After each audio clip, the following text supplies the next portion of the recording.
Today, you're going to learn how to inspire cold audiences to subscribe using Pinterest. We're going to teach you how to select your list building essentials, how and why to enlist Pinterest to find your subscribers, how to create clickable pins that inspire people to subscribe. Plus, we'll be providing feedback on a few sign up landing pages. But first of all, who am I? I am Chantell. I am a veggie lover, proud night owl, and a positive Pinterest specialist. I've lived in 7 countries and counting, and I am currently living in Vienna. So if you come around, reach out, let's grab a coffee. I'm also the founder of Pin Advertising, and online business owners come to us when they're ready to establish a global presence and generate long-term traction. And this is Kathy. Hi, I am Kathy Farah. I am a early riser, a gourmet coffee drinker, a collaborative email strategist, dog lover, and I enjoy the Epsom salt floats. And my business is Kathy Farah Consulting, and I help small business owners with their email strategies, with their welcome sequences, promo, re-engagement sequences, and sort of help to eliminate the tech headaches. Yeah, I can definitely relate to that. I think that's such a roadblock so many people have, especially when they're starting out or they're a solopreneur. So that's super helpful. Fantastic. Okay, I'm so excited to have Kathy here because she is an expert in email marketing, and she's going to talk for us about how to select your list building essentials. Okay, so some of the benefits of email marketing, so you may already know, you get the value of fostering stronger relationships. So once you've grabbed attention through other platforms, then you get the opportunity to sort of build a deeper connection with your audience. You own your email list and you're able to control the type of communication. So you're not having to worry about focusing on algorithms. You also have the opportunity to sell and really be able to target your services and offers to your ideal audience in a deeper way. So some of the tech essentials for landing pages, there's one method that you could use. You can use your own website and create a page that is more customizable towards your branding. A lot of times through your website, you have more of an opportunity to create a simpler URL for your landing page, like your domain, your businessname.com, and then your lead magnet. And one of the things that I always recommend is making sure that if you're doing it on your website, make sure that it is optimized and lined up just so for mobile as well as your desktop. The other thing is using your email service provider like ConvertKit or MailChimp. A lot of times they offer landing page templates that allow you to have kind of a quick setup. You may not get the benefit of having a customizable URL, but you will get the advantage of being able to kind of have things laid out in a very templated way. And then it integrates a little easier sometimes with automation tools within your email system. So to kind of look at the structure of a landing page. So this particular landing page is from Holly Marine Haynes, and this is a desktop view. She identifies very clearly who her target audience is. So she lets you know it's a free private podcast series for business owners. So you can kind of know what type of guide or freebie that you're going to get by signing up, as well as the focus of this particular free guide. The other thing is she has a strong benefit promise. So she lets you know in the headline, you're going to get visible and convert leads to clients without social media. And then she gives you a little value proposition that you're getting a podcast and that she's going to show you how to create a client generating strategy that's more dependable. And so that's her promise of downloading her offer. When you look at her landing page, there's a lot of white space. Her form fields are first name and email address. And then she's got a clear next step. Just download Ditch the Social Drama podcast. So you know very clearly what she wants you to do next. She's added some personal elements with her image, along with the image of what you're going to get. It gives you something that sort of helps to build some trust if you're unaware of who Holly is and what she may offer. The next landing page structure is with Amy Porterfield. So Amy's is laid out a little bit differently, but you do understand what you're going to get with this free guide. It's 7 places to share your lead magnet to grow your email list with quality leads. She's speaking directly to her audience's desires and wanting to grow more leads. Now, one thing to note is both of these images, like I mentioned earlier, are on your desktop. When you've got your landing page optimized for mobile, sometimes have to make a decision as to what's most important. You don't always get to squeeze everything on like Holly and Amy. So sometimes you have to consider what's more important. You're going to want to focus more on having your clear promise, what they're going to get, and have your call to action button up at the top, what they refer to it as above the fold. So it's the first thing that someone sees. So it gives them the information very quickly as to what they're going to get. I totally agree because around 50% of users, depending on where you are in the world, use mobile when surfing the web. But then Pinterest can be upwards of 70%. You can have a look in your Google Analytics and decide like how much of an emphasis you want to put on it. Then understanding your audience and what's most important to them in terms of showing like above the fold is really important to consider as well. What do you think about that, Kathy? Yeah, I absolutely agree that, paying attention to those details because you only have a few seconds to grab somebody's attention. You want to make sure the most relevant information is where visible, where they can see it, because you may not get the opportunity for them to scroll further down the page to Yeah. And depending on how analytical people are, you can even have a look in your Google Analytics and see like time spent on page. And that'll give you an idea if they're only looking at the sort of the top of the fold before they're signing up. Okay. Now we're going to talk about why and how to enlist Pinterest to find your people. So Pinterest is a global platform. So this is really great if you're a small business, an online business, and you don't have a huge budget, because essentially Pinterest can distribute your content globally without having to pay for ads. We have 518 million humans using Pinterest every month to plan their future. The other thing is 97% of top Pinterest searches are unbranded. So what this means is that if you are a new business owner, small business owner, online business owner, you have an opportunity to put your offer, your content in front of people who don't know you. They're not searching for specific brand names or specific influences. They're searching for like specific solutions. They're searching for maybe a specific product, or they're searching for a specific trend. And so you actually have an opportunity to put your brand in front of people on Pinterest when they're still completely undecided and they're really open-minded as well. The other reason why I encourage people to consider Pinterest when promoting your lead magnet, when looking to choose a platform to help, get more people to your website and sign up, is because Pinterest isn't just about top of funnel. And when I talk about top of funnel, we talk about brand awareness. So a lot of the times, people might talk about Instagram and say, like, I don't get website traffic from Instagram, but that's because Instagram is really more about building that relationship and raising brand awareness.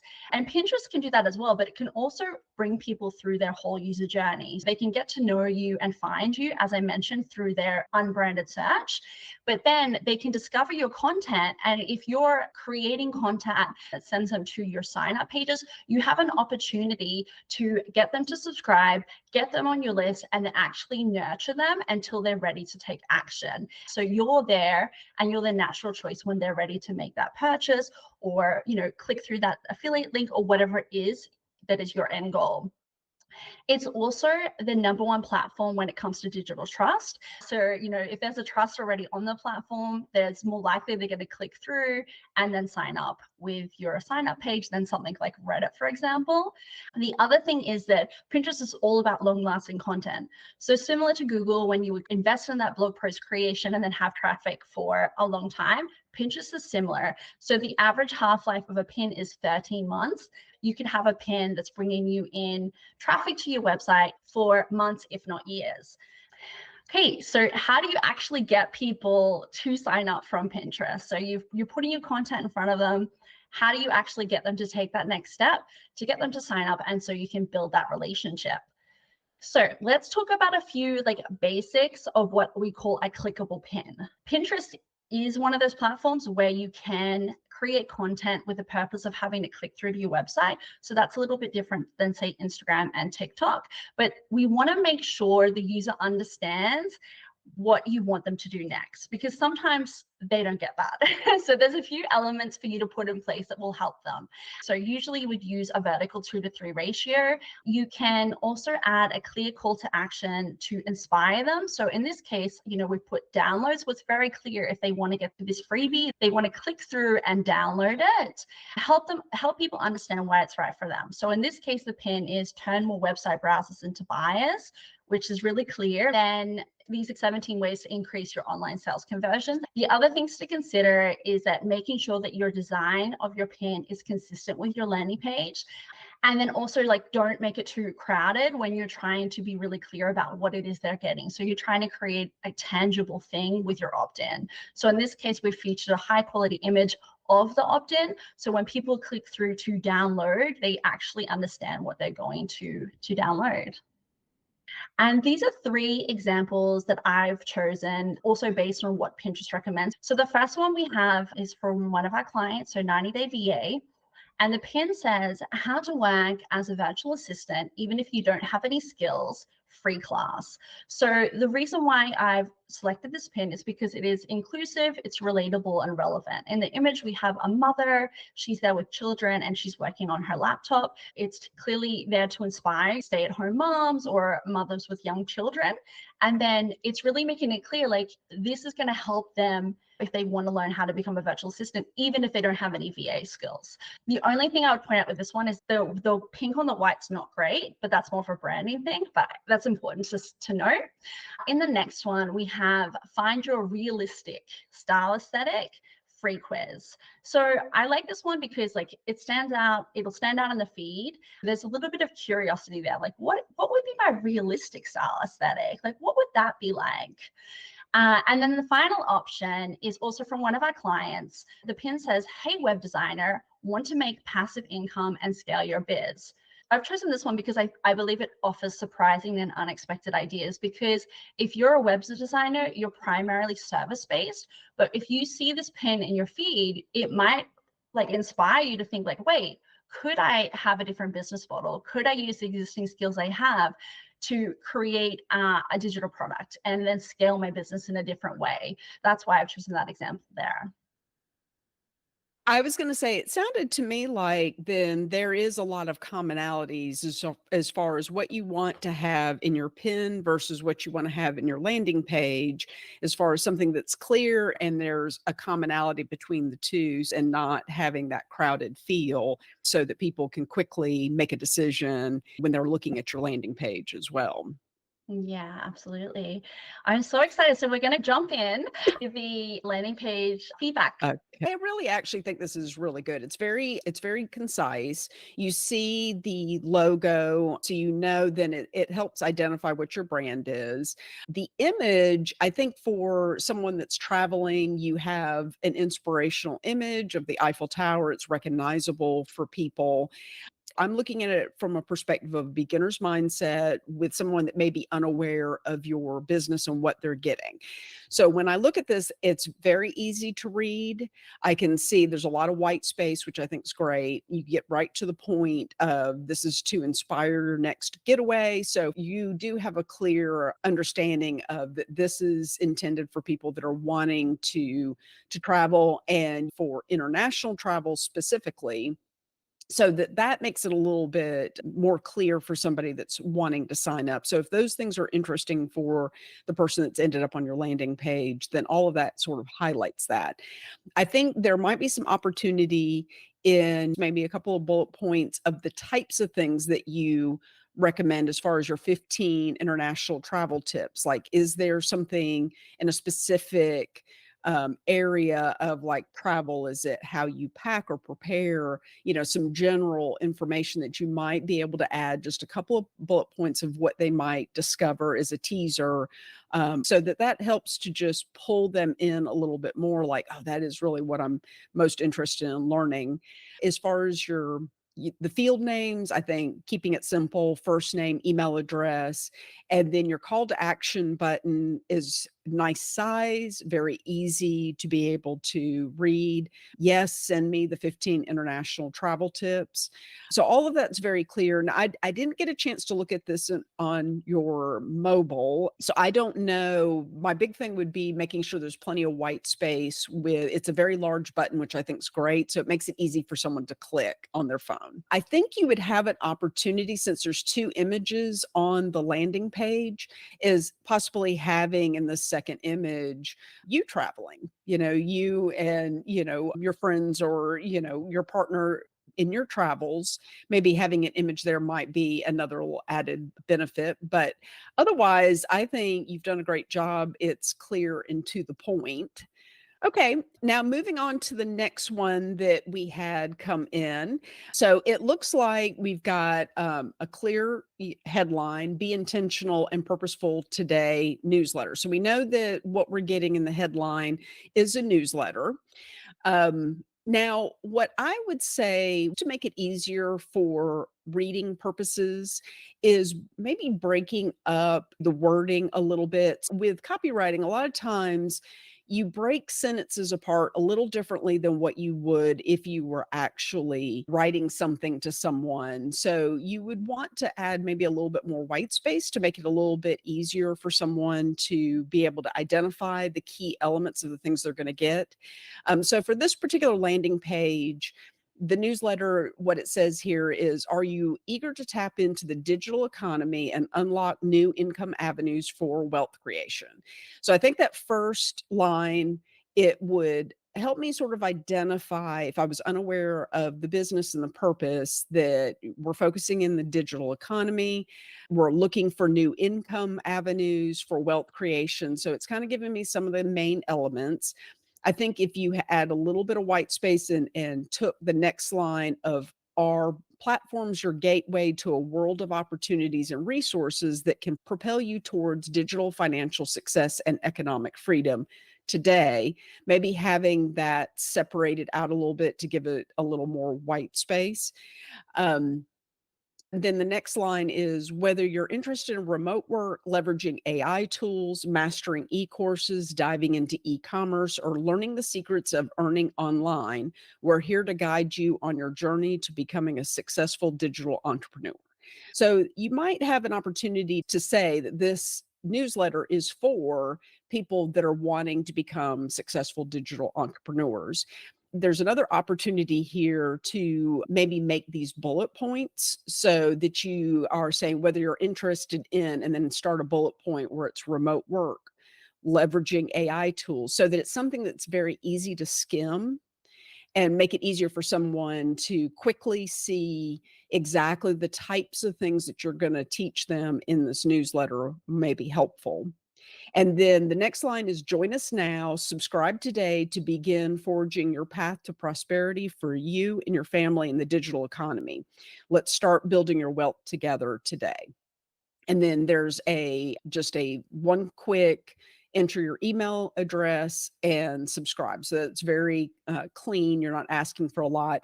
What I would recommend is have this call to action of join us now, have that on starting on a new line. That way it stands out and is very clear as to what next step you're wanting this person to take. I think because he's using different platforms, so I'm not sure if this is more like a Substack than the email marketing platform. Okay. But maybe that's why the name's not important, because otherwise I know if I was working with a client and they were not collecting names, I would be like, that's going to be a nightmare in your back Right. end. And I was just thinking that too, there may be a limitation as far as how much white space on his platform is allowed. So if that were the case, since you have just a few seconds for someone to react, I would say I would make the remote work in bold, leveraging AI tools in bold, so it's very quick for somebody to spot, like, okay, I see exactly, if I want to become a digital entrepreneur, successful digital entrepreneur, these are the things I can learn by subscribing to this newsletter. Yeah. And with Becky, she did have, Wanderlust Weekly. And I think without saying it's a weekly newsletter per se, it sort of like builds that expectation. Whereas I wonder with this example, do you think it's worthwhile for him to include the words of like the frequency somewhere in there if he's able to also condense some of the other copy down? Is that something you would recommend? Yeah, always take into account, because you have just a limited amount of time, less words or more. Like you said, weekly newsletter. So they have an idea of the frequency, kind of the key things that you might receive in that newsletter, just so it kind of helps somebody, if they're unaware of your business and what you offer, then they kind of have an idea of like, okay, these are things that I may be interested in learning more about. So it's very clear, and it's in sort of a way helps somebody understand kind of that this is the right thing for me to sign up. So yeah, I would agree that, adding something that it's a weekly newsletter would be a helpful addition. Perfect. Thank you. So, okay, so this one it's bright colors. We've got get the DNG news. Then it's not just any old newsletter. So we know from that it's a newsletter, and it's kind of shows the personality of the company that's pulling this together with kind of the cute, not just any old newsletter. It's a weekly dose of DNG magic straight to your inbox. So it does give the frequency of what they can expect.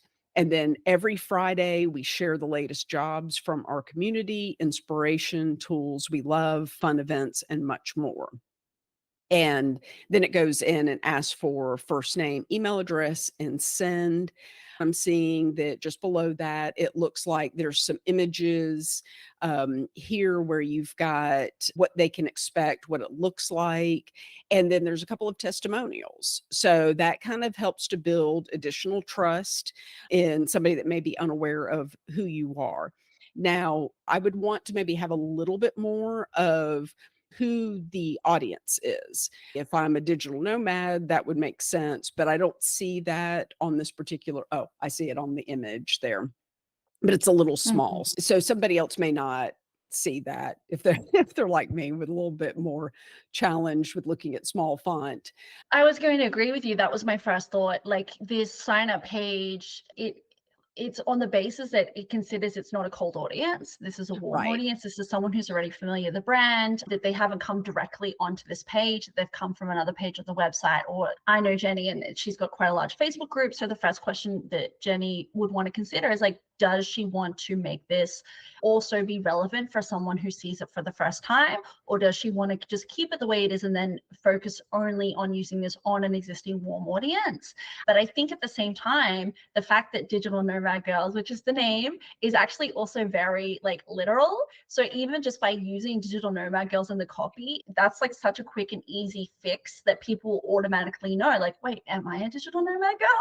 Yes, Yes, no. yes. Right, absolutely. But That's yeah. something Mhm. else I was gonna say, and just even latest jobs from our community, and again, if I don't know who the community is, that wouldn't click as well with me being unknown to the audience. So it like you were saying, warm audience may be well aware of that and maybe looking for the digital jobs that may be coming my way.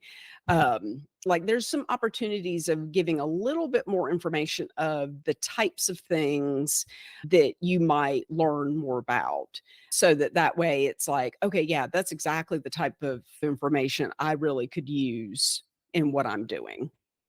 I love that. Thank you so much. She'll be excited to hear your feedback.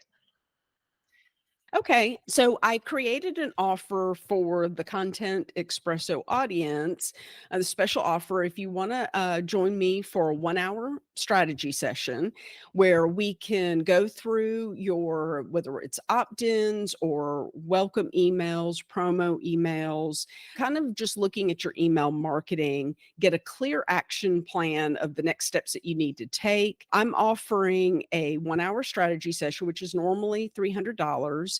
And if you want to sign up today, you can get that for $150. So it's 50% off of my normal rate. We would meet for an hour. I would give you an action plan of the next steps that you need to take within your email marketing system. You'll get a recording and a copy of the transcript, and then you'll have 2 weeks of email support after the call, that if you have any additional questions that come up about your action plan, that we could touch base and be able to talk further. So if this is something that you guys are interested in, then you can find my landing page at kathyfarah.com/strategy. And that's where you'll find more details about this offer.